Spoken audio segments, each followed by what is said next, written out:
Hello, everybody, and welcome back to the International Citizen Student Show, episode 4. My name's Alex Fenton, and I'm joined by my colleague Trevor. Hi, Trevor. Yeah, hi. Good morning, everyone. I'm Trevor Omoruyi. Thank you very much, Alex. We're being co-hosted today. Our guest co-host is Asha. Hi, Asha. Hi, Alex. Hi, Trevor. Hi, all. Very And excited to be here today. We've also got two fantastic guests today. We've got Lauren Edwards. Hi, Lauren. Hi, Alex. Thanks for having me. And we're really pleased that we've got Progress join us today. Hi, Progress. Hi, everyone. So, guys, we're going to come to our guests, Lauren and Progress, shortly. But first and foremost, Asha and Trevor and I are just going to have a quick chat about what's going on at the university currently. We've got obviously a really action-packed show for you today as well, and we are going to talk a little bit about what's been going on at the university first of all. So here we go. So just a quick a shout out to our colleagues in the business school. We're really chuffed that we got the Educate Business School of the North. We mentioned that one on the last show, which is really good success. But since the last show, we've actually won 4 fantastic awards, which are the What Uni Student Choice Awards, voted by students, and just very relevant to this call as well, to this show as well. We won the Best International, Best Postgraduate, Best Support, and runner-up as University of the Year as well. Trevor and Asha, that's a pretty amazing haul, isn't it? Out of those awards, 4 out of 10. Alex, absolutely. I'm so proud. I couldn't be more proud as a student and now soon to be an alumni. I mean, my experience matches the award, so I'd say it's so well deserved. I'm so proud. Well, thanks, Asha. That's kind of that's really nice feedback there as well. And it'd be remiss of me not to mention as well, we've been working super hard, Trevor, haven't we, on developing new programs and trying to respond to, build on some of these successes and try to, create new programs that students are looking for. So we've got things like MSc Fashion and Retail Marketing now live on the website. MSc Applied Artificial Intelligence, MSc Management of Information Systems and Digital Innovation, MSc FinTech and Business Analytics, MSc Logistics and Supply Chain Management. We've got the pre-masters, which is for people that are hoping to come to Chester that haven't quite got the English language or the qualifications to make it. So that's a 3-month pre-masters program. And then we've got MSc Innovation Entrepreneurship coming along, MSc International Tourism Hospitality Management, and the 2-year masters with project or placement. So again, this is really relevant, I think, to this discussion we're going to have today about visas, because this will allow students to be able to do the kind of the normal 1-year masters, but then with the project or placement in the 2nd year. And then, Trevor, we've got MBA specialisms come along as well. Can you tell us a little bit about that? Yes, we've got the MBA specialisms, and we've got 3 new specialisms. We still have our MBA, the general one, that will still be running, and then we'll have the specialisms on the side. And we've got some really interesting pathways for this.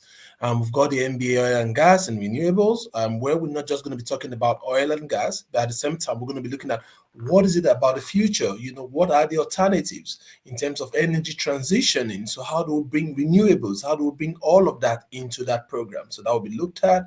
We also got the Human Resource Management one, which is another specialism. And also we have the Global Business, so which is going to be like a more different from our MSc International Business. This is going to be an MBA, but from a global business perspective.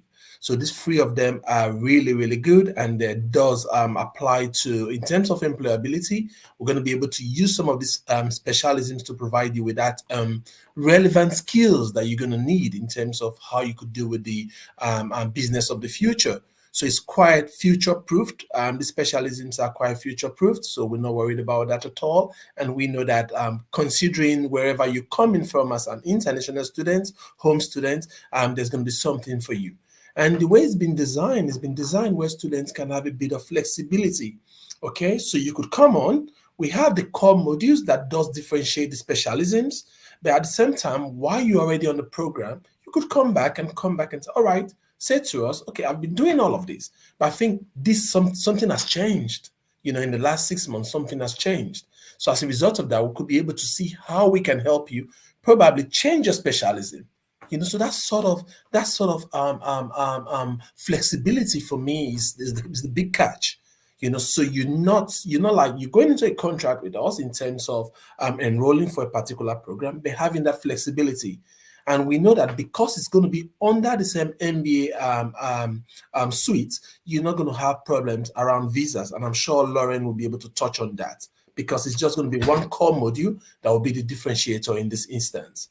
Right, So that's brilliant, Trevor. So, I mean, the MBA has been super popular already, but it's great to see it evolving now. I mean, potentially you could come and do the pre-masters and then come on to the MBA program, maybe with a specialism, and then you could even take up the 2-year option and do a project or placement the second year. Yeah. But all programs go for we listen to all the feedback from students, prospective students, and from our network around the world, and then we go through a rigorous process with these, including consulting our students and graduates. So, Asha, you were involved with some of the validation and checking of the pre-masters as well. Can you tell us a little bit about that?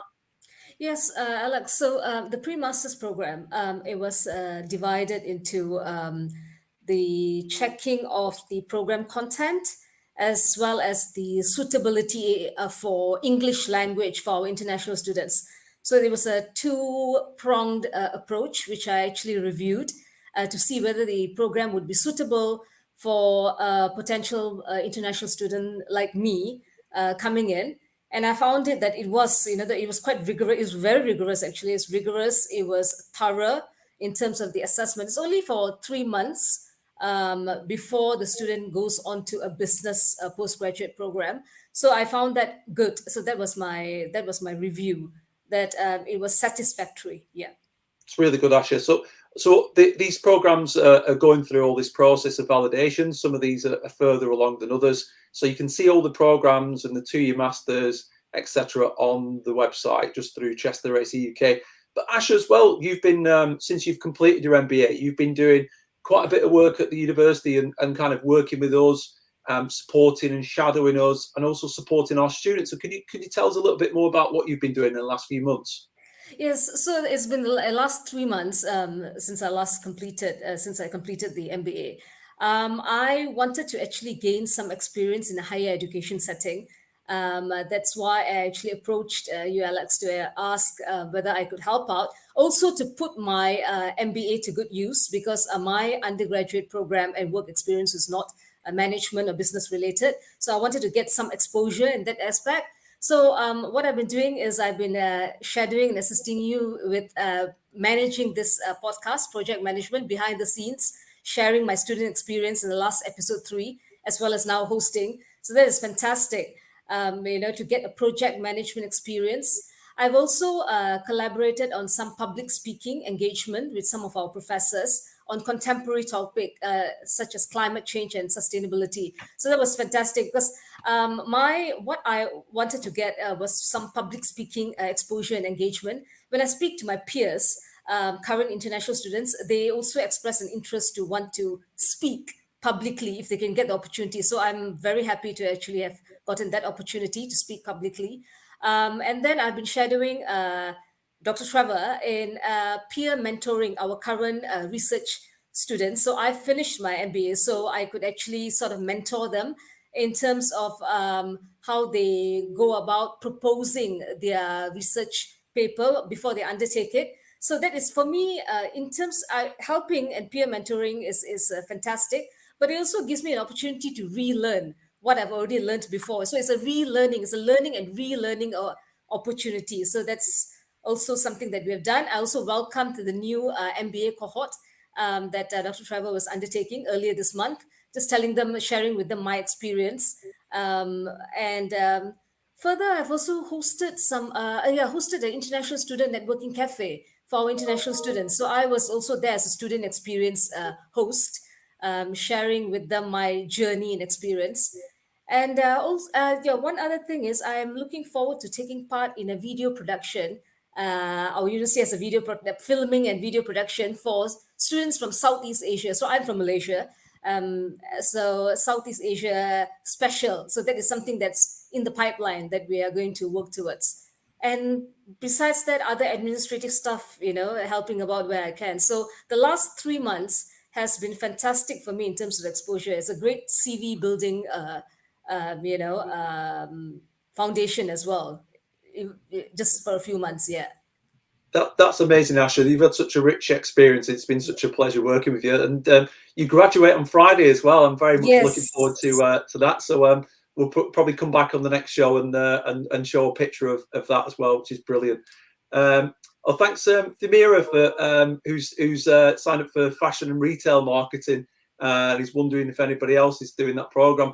I'm particularly excited about this one. I was speaking to our program leader Gosde yesterday about this one, so I think that's going to be a really exciting program. And then certainly with all the rise of artificial intelligence and disruptive technology in fashion is a really exciting area. So thanks to everybody that commented so far, and hello to everybody. We will try and come to your comments later on in the show, but just to keep things moving now, I mentioned obviously we've had some massive successes recently with Tammy, who came on the episode 2 of the show, has just secured the job as a customer financial assistant in banking with Lloyd's Group, which is amazing. And Elahor, co-host, who can't be here today because she's at a brilliant conference in a role at YMCA Crew, and she's got onto the Rising Leaders Fellowship 2024 at the Aspen Institute, which is amazing. So you remember Elahor also got onto the skilled worker visa working at YMCA and Crew, which is an amazing result. So well done to those guys. So that's a bit kind of update from the university. So now we're going to turn our hand to the topic of the day. And for anybody that's been following current kind of the news and so forth as well, our UK government has been making changes to the visa routes, which has obviously been affecting our international students. So not long since the dependence rule was changed as well, making that more challenging. And the government commissioned the Migration Advisory Committee to do a review on the graduate route. So this is the 2-year option to kind of work after study. So students can obviously work for 20 hours a week during the studies and then take up this 2-year graduate route. But thankfully, this review found it recommends to keep the graduate route as it is, and they found no evidence of any abuse and no problems with integrity, etc. as well, which is amazing news.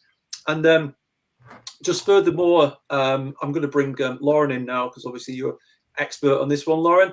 So Lauren and I were discussing this in the week as well, some of the implications of this around the UK graduate and skilled worker visa stats. So we found that 68% of the students who were on a graduate visa were employed over a longer period, which is great. And at least half of those graduate visa holders were switching to skilled worker visas.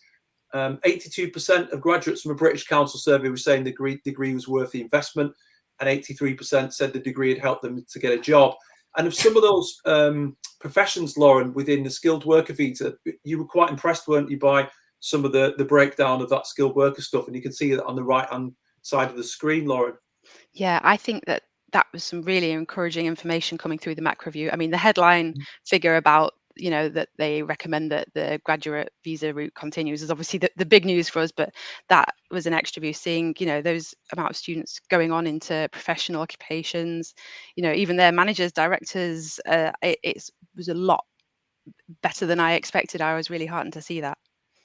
That's really good, Lauren. But obviously we know that there are some serious challenges as well, within for international students and recruitment. And this is particularly why we've invited Progress in as well, to talk about some of those challenges firsthand and some of the potential solutions. But before we come to Progress, Lauren, it'd be great to hear a little bit more about your thoughts on the current kind of visa situation and what you're an expert in this area. You've been following it closely. What you think might happen next in terms of any visa rule changes or things staying the same. So what's currently going on, and what do you think might happen, Lauren?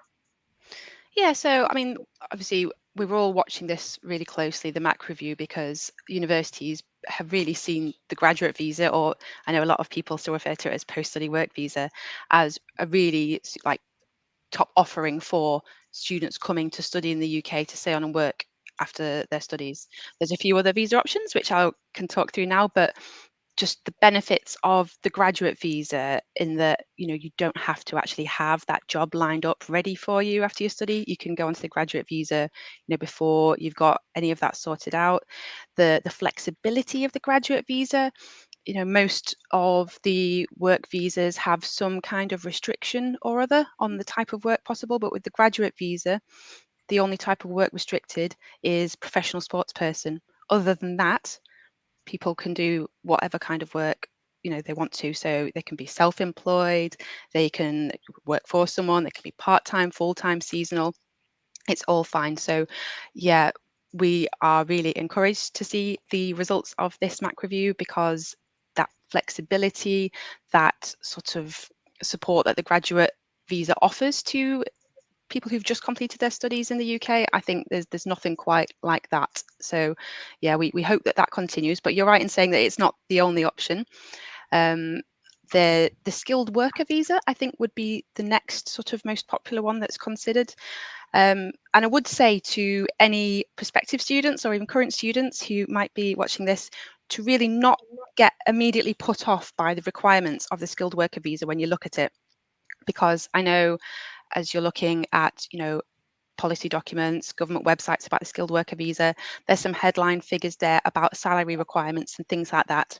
However, if you're switching to the skilled worker visa from either straight from a student visa after you just finish your studies, or from the graduate visa, you actually benefit from a lower minimum salary requirement. So yeah, just don't be overly put off by it. Obviously, do your research and do have a read into it. But if you look at it and try, you know, the temptation might be to dismiss it immediately because it seems like it's you know, a bit too strict, a bit too unattainable. Just bear in mind that if you're coming to the UK to study and you complete that study, you then benefit from easier access to the skilled worker visa route.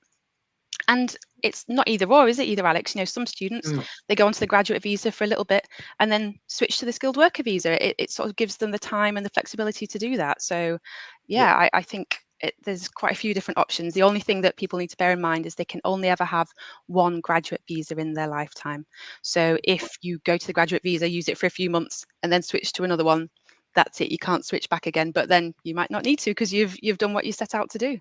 Yeah, that's brilliant, Lauren. So Trevor started our PG cafe, and I know you're a guest on that cafe, you know, for our students, and there's always a lot of questions about visas, and sometimes that some of those students get in touch with me as well, and I'm learning more about this, Lauren, from yourself. But Sammy got in touch in the week and asked me about Cath Shield. You know, I'm learning, but quite often I you know, refer students to you and your team, and you always really efficiently sort that out as well. So thanks, Sammy, for joining us there. Trevor, you and I are learning more about these things as well. What are the kind of key things, Trevor, from the students that they ask you, Trevor, about visas, like the sort of more general questions? Yeah, I think when it comes to students about visas, one of the things that brings about those questions are because students tend to listen to rumors a lot, you know. They just say things on blogs and that just put them off and they come back panicking. I remember a student coming to one of the cafes telling me, I heard they're going to stop all visas on May the 14th. I was like, okay, what's going on here? You know, that was sort of rumor, you know. So, and that's what I say to students is don't panic. I'd rather if you think there are questions, there are things you're not sure about when it comes to visas, by all means, reach out to our study visa team.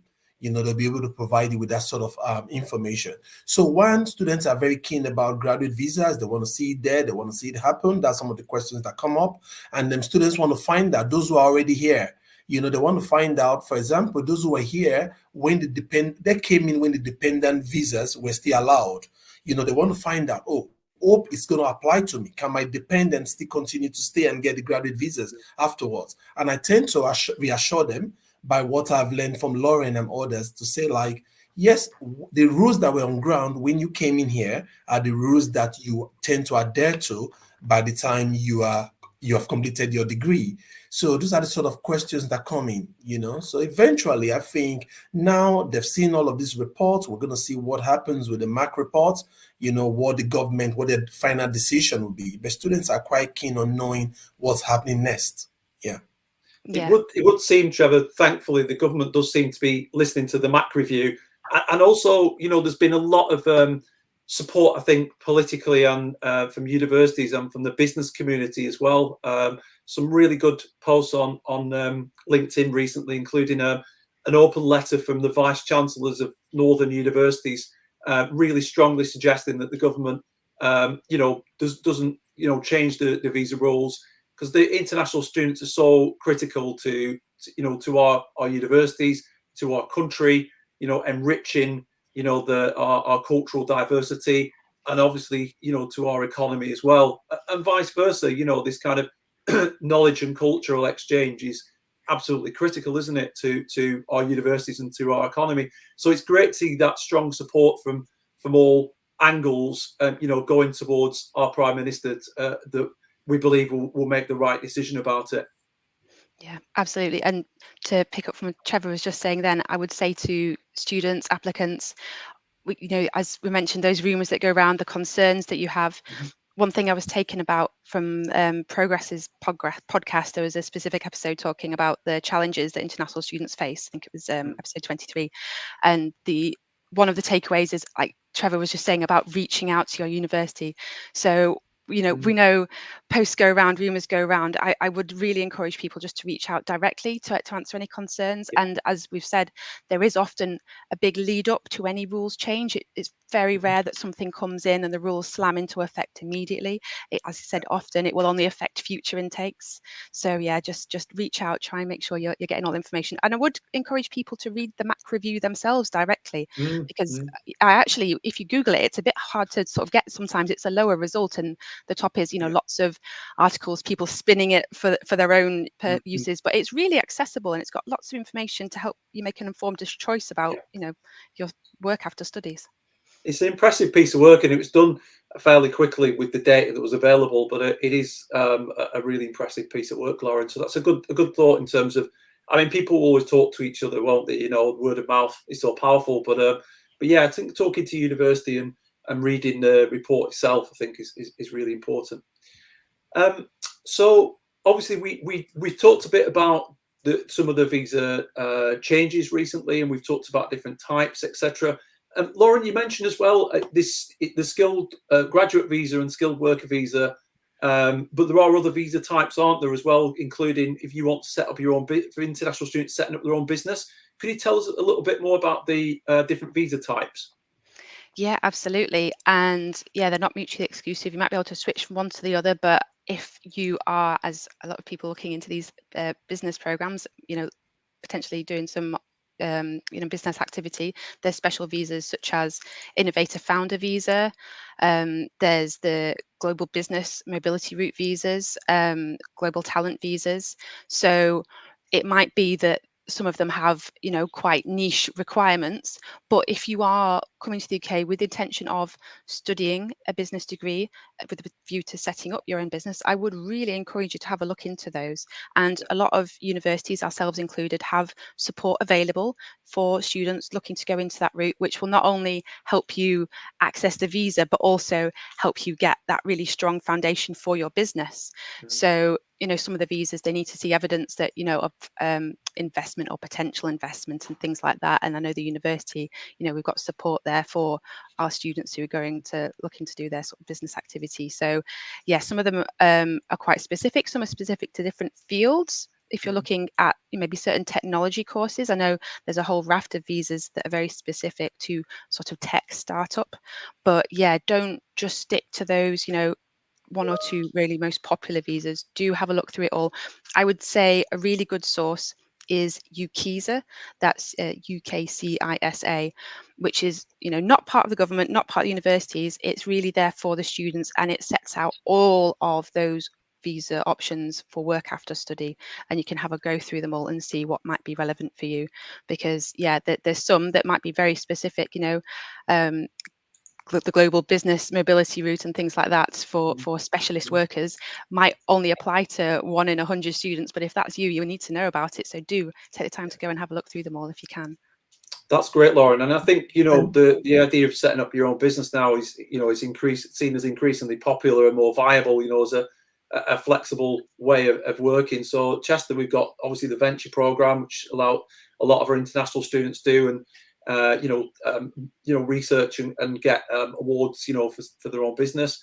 And I think with the 2-year master's route I mentioned earlier, I mean, part of that rationale was, you know, giving our students more time and space to be able to, you know, to get the work experience, but also potentially to, you know, to have that space to explore their own business. And again, you know, that should tap into, you know, working around visa changes as well, if that second year is protected as a, you know, a 30-week placement, etc. as well. So, I was just going to ask Lauren one other thing that does come up. Lauren, do you want to talk a little bit about who are those people who are exempted that can still bring their dependents, the sort of international student group that can still bring their dependents to the UK? Do you want to talk about that, please? Yeah, absolutely worth touching on, because it's absolutely not an outright ban on dependents, which is sometimes misunderstood. So if you're looking to come to study in the UK and you're going to be sponsored by a government, any government, could be the UK government, your home government, or a subsidiary of that. For example, I know some like teaching scholarships and things like that come from governments. You can still bring dependents with you to the UK, dependents being spouse, fiance, and your children. So that's definitely still an option. And also, if you're coming to do a research-based program, and the university is happy to clarify if you're not sure whether the course you're interested in is research-based or not, but if it is, and it's on our list of research-based programs we share with the Home Office, you can still bring your dependents with you to the UK when you come to study. It's absolutely so that's PhDs, DProfs, Doctor of Business Administration, Master of Research, MRes, things like that. So they're exempt. Obviously, I met a PhD student yesterday from China who just come across with a son and a husband as well. So so obviously the most popular ones are the taught masters where it does apply, but as you say, there are exemptions. Thanks for that question, Trevor. So, Trevor, we've talked a bit around these topics now. So I think it's probably good now for us to bring progress into the conversation and talk a little bit more about this from a kind of student perspective. And obviously, you know, progress has been a lot of this work. So thank you so much for that, Lauren. We'll bring progress into the conversation now. Hi, progress. And Hi. So Trevor, say Progress and I met about a year ago now. I was a big fan of her international student podcast and had the fortune to be guest on it. So it's brilliant that Progress has joined us today. And Progress, you graduate from Sussex in 2021, is that right? It's a master's program? Yeah, that's correct. So hi everybody. My name's Progress. I did my I studied media practice for development and social change, 2020-2021 sets, and I finished 2021 October. And I stayed back in the UK through my post-study visa. I had the opportunity to work with a charity in London for 2 years, and after then I switched to freelance and consulting. So before my post-study visa expired, I wanted to switch to another visa. So I started researching and I saw that I was qualified for the Global Talents Visa. So I'm a writer as well, and I'm an author. I published a book in 2019. So there was a lot of the criteria under the literature category that I ticked most of their boxes.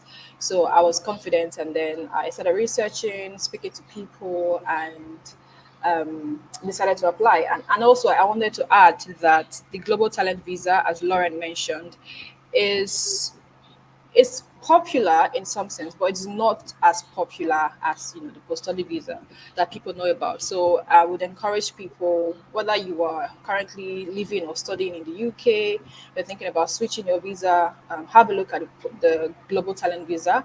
It can be very intimidating and daunting because if you look at the requirements, you'll be like, oh my God, like you just lose hope. But I promise you, I know people who probably did not even write a book, like they edited someone else's book and they had like evidences to back up that, and they were able to get the visa. So with that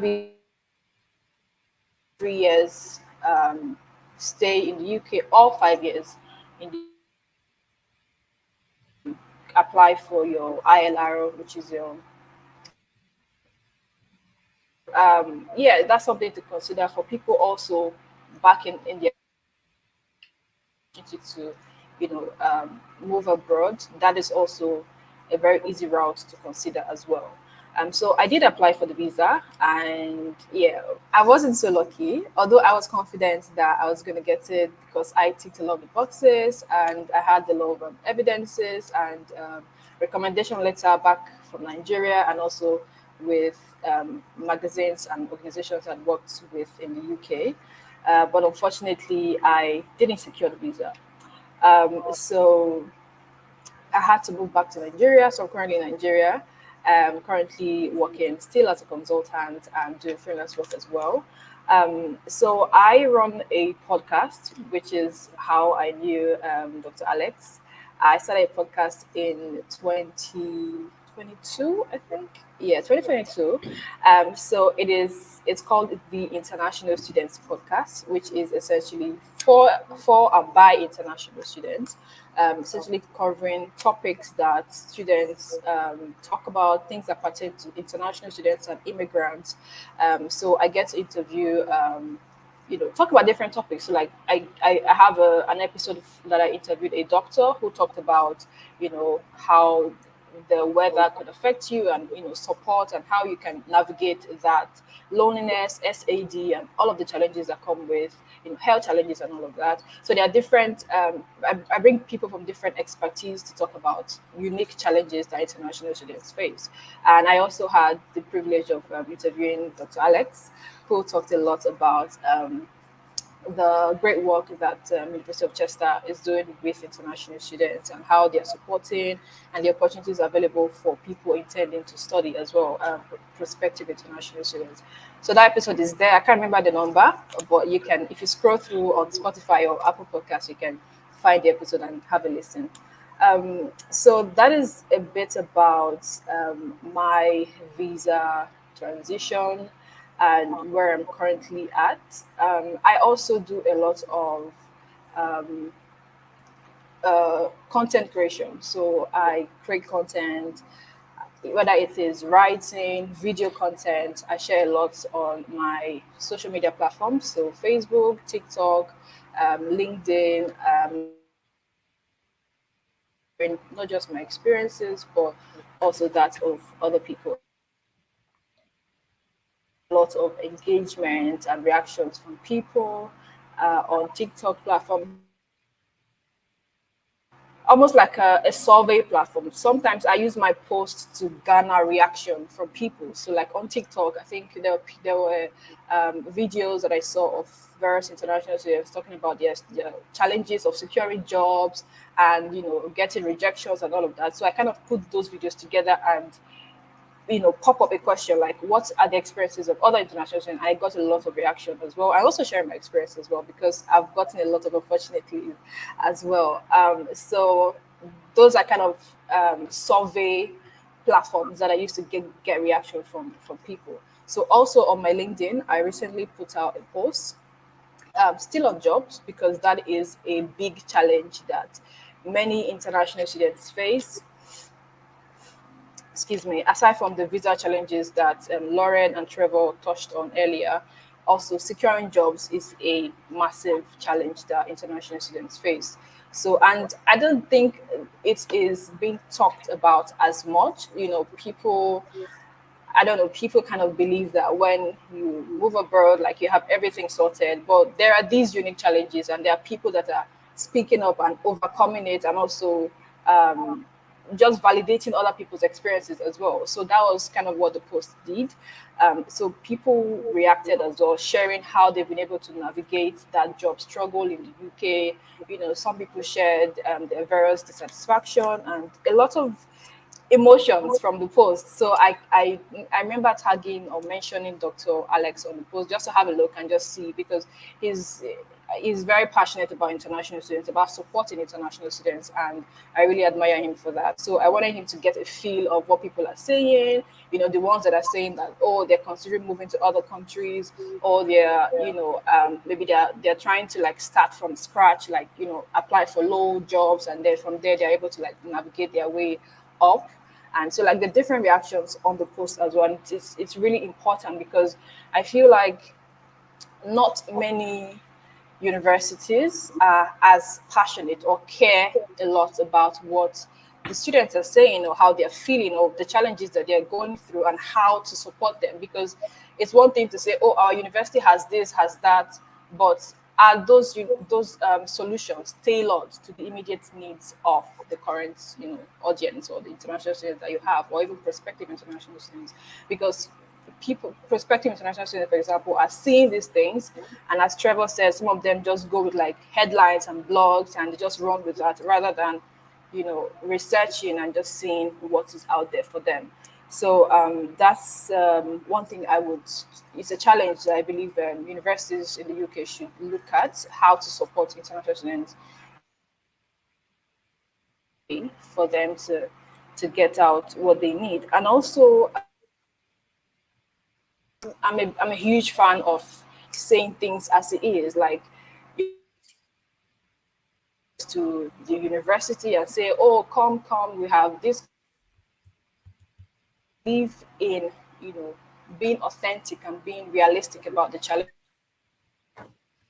By that is universities and also agents, because I know universities work with agents in different countries.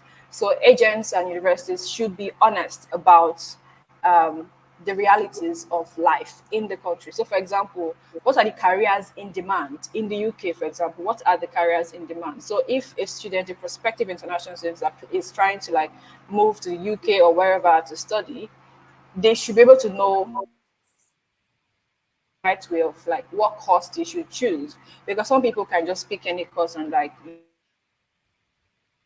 the university or the agents are honest with them, which is what I do most times in my platforms. People reach out to me and say, hey, I want to go to UK. I'm like, you can't just pick any course. Like, there, you don't want to like finish your masters or your undergrad and then be, you know, looking.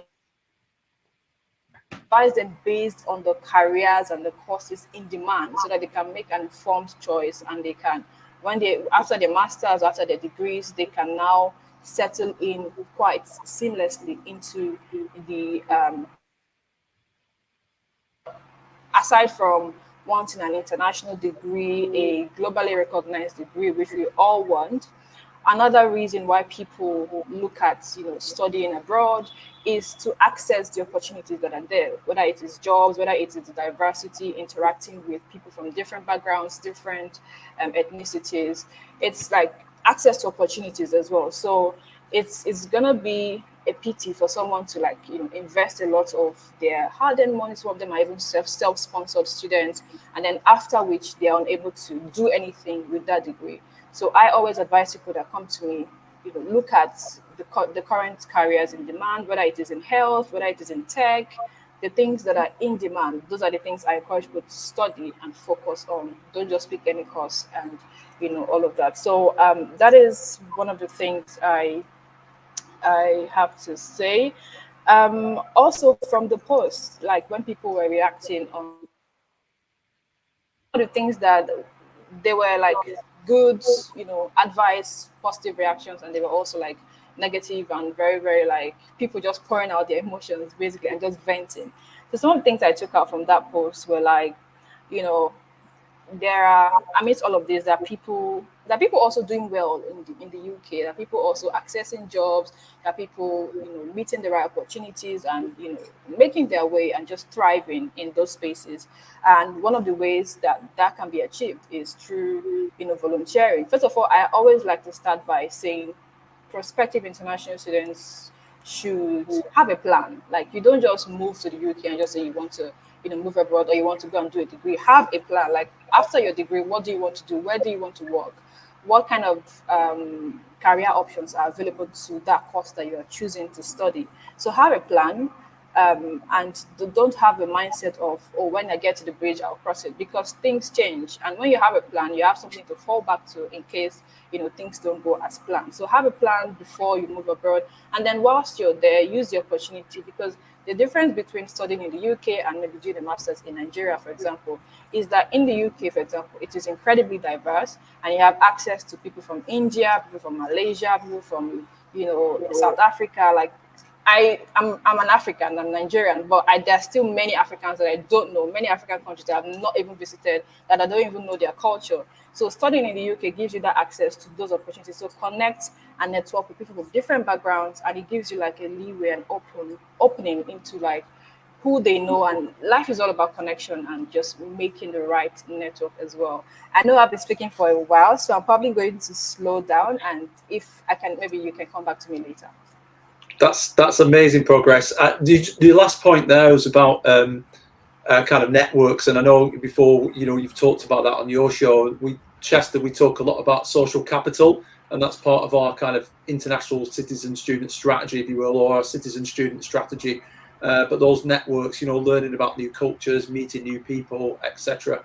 But you've touched on so much there. You've done so much to support international students, and so, like you say, I think it's so important for transparency that international students know, they're not just listening to what an agent's telling them, for example, but they're doing a lot of the due diligence around it. So just making sure that international students know what to expect in terms of, the visa regulations and the visa options and the regulations. Trevor, is there anything you want to come in on, or anything you want to mention to Progress? No, I think Progress, thank you very much. Before I ask one or two questions, but I just want to say, Progress, I think you did mention some really key and interesting stuff. For example, around employability. Yes, the importance of students coming here is to be able to at least probably get a job, get opportunities after studies. So what we try to do, for example, just to touch on that, for example, from my program perspective and other programs within my university, we try to ensure that every program that we offer, every course, whatever we're teaching you, we try to ensure that they are all future-proofed. So what do? We ensure that people in industry, which is people who are going to be employing you, prospective employers, they already see what we're offering. They've already been able to provide us with the right advice, the right skill sets, what we should be what they are looking for. So when we know what they're looking for, we try to embed that into our curriculum. So we do that to ensure that the people who are graduating, both international or home students, are going to be ready for jobs. So we try to do all of that. But again, looking at the job numbers that are available, looking at the students that are graduating, I agree with you, Progress. There's a lot of work to be done. But we don't just end there. If you look at the PG Cafe, for example, which unless you've been there, you join me there, support me there as well. We try to bring in even people from careers and employability, to come speak with international students. At the time, we had to bring in things around student cycles. What would make you even more employable? And we do lots of networking events.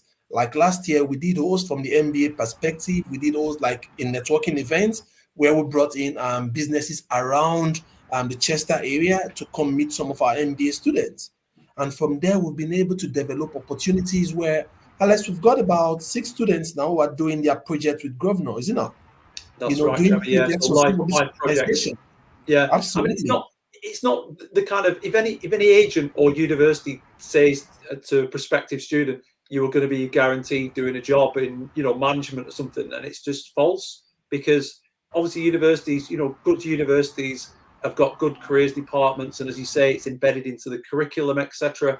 But ultimately, Progress in terms of the selecting the university, I guess it's quite important to look at that university. If employability and job opportunities are important to you, to look at what that university is doing, look at its graduate outcomes, and really do your own due diligence rather than just listening to whatever somebody might say. Would you agree with that, Progress?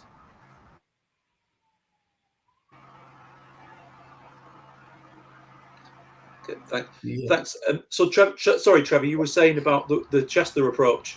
Yes, and also what I'll tell international students, because like you all know, I was an international student myself. So if you're already here and you think someone is telling you on the wrong course, I wouldn't say yes. I don't think there's anything like a wrong course. Okay, more is also about you. There are things you can do. We heard from Asha coming up to say, all right, how can I get this opportunity? I'm coming from a non-business background. You know, how can you provide me this opportunity to be able to mentor, shadow, and all of that? I think taking those initiatives, that lies on you as the student. So you as the international student, I've seen international students or students who don't even engage with careers and employability support system, which are available. So try and be like someone like Asha. We've got Eloho there, you know, we've got Tammy. You know, it's about you taking that initiative. So when you come here, yes, you want to get the degree. What I'll tell students, try as much as possible to see what is going on. How can I make myself more valuable? You know, it could be from a voluntary opportunity, it could be from mentoring. I've got students who put in together at the moment who are international students. I want to start helping them to see how they can provide voluntary teaching support to colleges and high schools around the Chester area. So, and imagine what happens after doing that. We're going to be doing that every Saturday. You know, come in free lectures for an hour or two, preparing students for GCSE. These are students who can walk back after graduating. They can be able to get jobs from some of these organizations. So, what I tell you and what I'll tell every student here is, when you come here or before coming here, have that plan to say, all right, I know the universities promised me all of this, the agents have promised me all of these. I'll do my own research, and how can I be able to stand out? Because remember, every international student is competing with each other. Every student is competing with each other. So how do I stand out? And that's where you taking the initiative. That's where that comes in. Progress. I don't know what you think about that. No, yeah, I totally agree.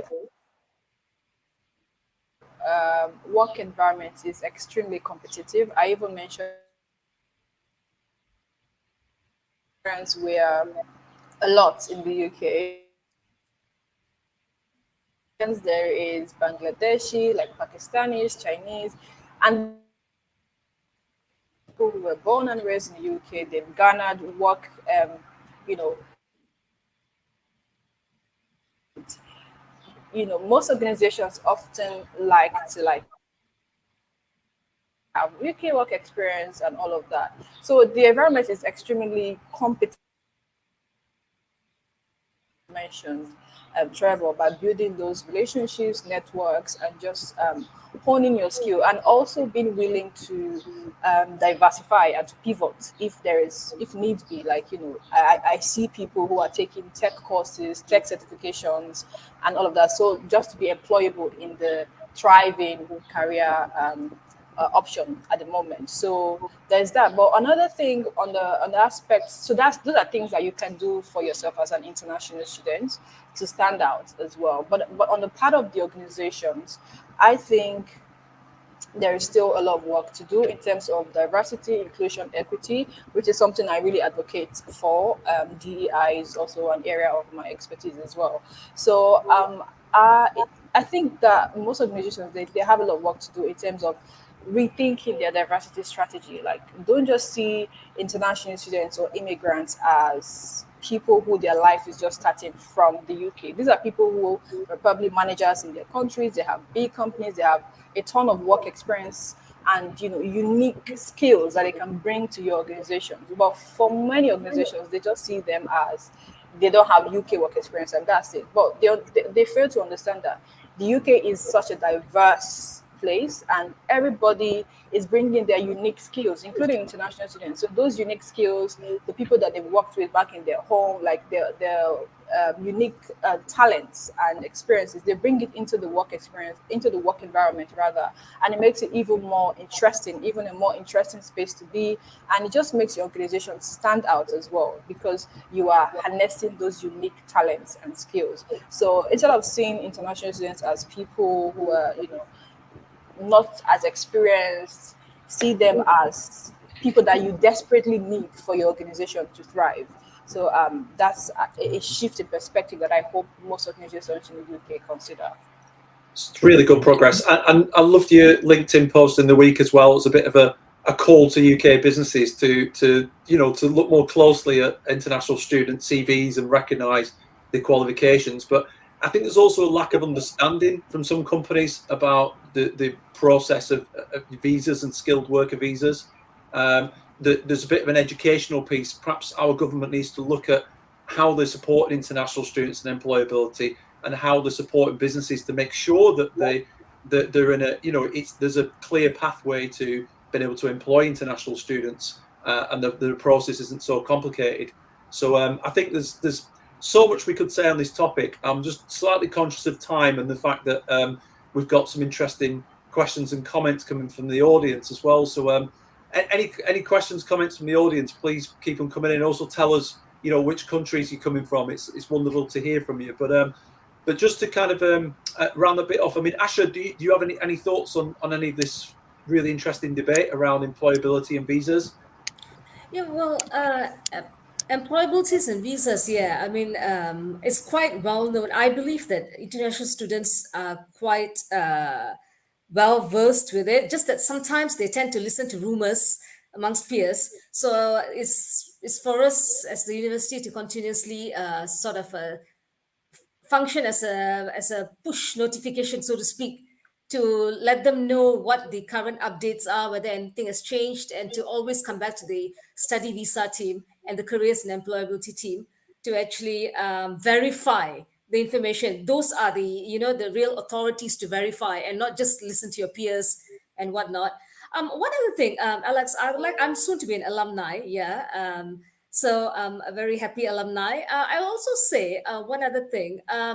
The UK higher education is well respected worldwide. From where I come from, Malaysia, the UK is one of the premier destinations for higher education, university education, amongst many other countries, say America and Australia. Australia is a close competitor, but the UK still stands out. What I'd like to say is, for somebody like me, some of us also, when we go back, so not everybody, is due to personal circumstances, and preferences. So some of us also, go back home, and that social capital that you mentioned, as well as the student experience and academic exposure that we've got from the UK, we also take back and become like a spokesperson or ambassador in our home countries for the respective universities and UK higher education in general. So that is a positive in that sense for international students who come in, gain that educational experience, and go back. So they're like a walking ambassador, a word of mouth ambassador for UK, as well as whichever alma mater university they studied in. So yeah, that is another angle to consider. That's really good, Asha. Thank you. So yeah, let's just to say, I wanted to put a few comments here from from Nana. He's tuning in from Ghana, which is brilliant. Fakar here, Trevor's hopefully coming to you on your MBA as well. Yeah, looking forward to you, Fakar. Fantastic. Who else have we got? So that's a nice message there as well from colleague Ahmet. He's hopefully coming to us as a visiting scholar on one of the visas as well. So thanks for that, Ahmet. That's very nice of you as well. Good afternoon there from Rosemary. So Frida, someone else there from Nigeria as well. So welcome, Frida. Thank you so much for following us. So if anyone's got any further comments for our guest, for Progress, or for Lauren, I'll bring Lauren back onto stage as well. So there's an interesting comment there about new laws about not bringing dependents. When exactly are we going to be able to bring them? So I'm currently Nigerian, have a conditional offer which will make me leave my family. Do you think it's possible to bring dependents later on? Maybe Lauren, I could bring you in on that one. Yeah, it's definitely a bit of a tricky question. Obviously, as we mentioned, there are some scenarios where you can actually bring your dependent with you to study in the UK. As I mentioned, we talked about the government sponsorship and the research programs. But if you don't meet one of those, and it's the case that you can't bring the dependent with you to study, it does limit things somewhat. So, for example, the graduate visa, if you weren't eligible to bring your dependent with you to the UK while you were a student, they then still couldn't apply to stay on and join you, or to come to the UK to join you on the graduate visa as a dependent. But there might be options on some of the other visa routes. So, for example, skilled worker and things like that. but it is going to take a little bit of digging around. You might even want to be something that you consult, you know, an advisor about, an immigration advisor, to get the full picture, because with the university advisors, we're obviously very much focused on the student. We have some information about the dependents, but to make sure you get it completely right. And obviously, this is something so important. You talk about your family, you know, joining you. You might want to get some like expert advice there from an immigration advisor. It's really, really good, Lauren. Thank you. This is a bit of a trickier one, isn't it? But Sammy's asking how long it takes to issue CASIS to students after providing all the necessary documents. Yeah, my colleagues over in International Admissions, the International Centre, they will be doing that. It's one of those that varies a lot depending on the time of year. As you can imagine, as things get closer to an intake, things ramp up and response times might be slower. One thing I would say to any student in this position, just please do make sure you're really closely reading your information on your CAS Shield enrollee about what documents are required, because more often than not, there is actually still something missing when somebody thinks they've provided all of the required documents. So please just do go back and make sure you're reading that really thoroughly about the type of document that's required and all of that sort of thing. But yeah, once they've provided it to you, they'll get back to you as soon as possible, but it is hard to give a timescale for that, unfortunately. I'm sorry. Thanks for that, Ron. And possibly a slightly harder question there. Saladin's asking about, he's got a conditional offer. How does he secure scholarships for the programme? I'm not sure about that one. Do Lauren or Trevor, do you know the answer?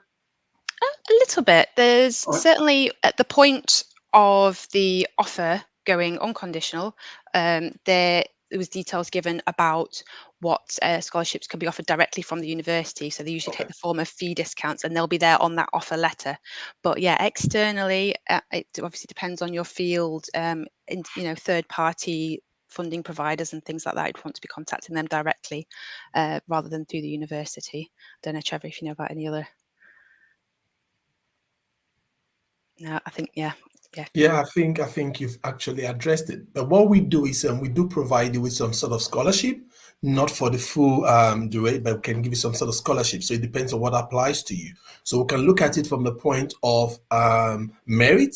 You know, what sort of degree are you coming with? What the classification? So you could get some discounts as a result of that. So we just call them scholarship, but not like a full scholarship. Okay.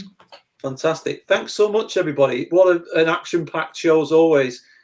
Lauren and Progress, particularly, thanks so much for all your insightful information and all your support for international students and you know, obviously for visas and for employability. Progress, I look forward to seeing more of your posts as well and keeping reading some of those comments, because as you say, it really gives us a good insight into what's going on in the real world. You know, we see stats and things flying around, but sometimes only when you look and listen to what people are saying that you start to get, you know, a real impression of what's going on. So thank you, Progress, for that and everything you're doing there as well. Trevor, Asha, have you got any final words for us today? Yeah. Just before that, Blossom, I don't know if you want to take Blossom's question. She was asking about. Yeah, I think there's a question around if as an alumni, if you're coming back, will you get any discounts? Yes, you will.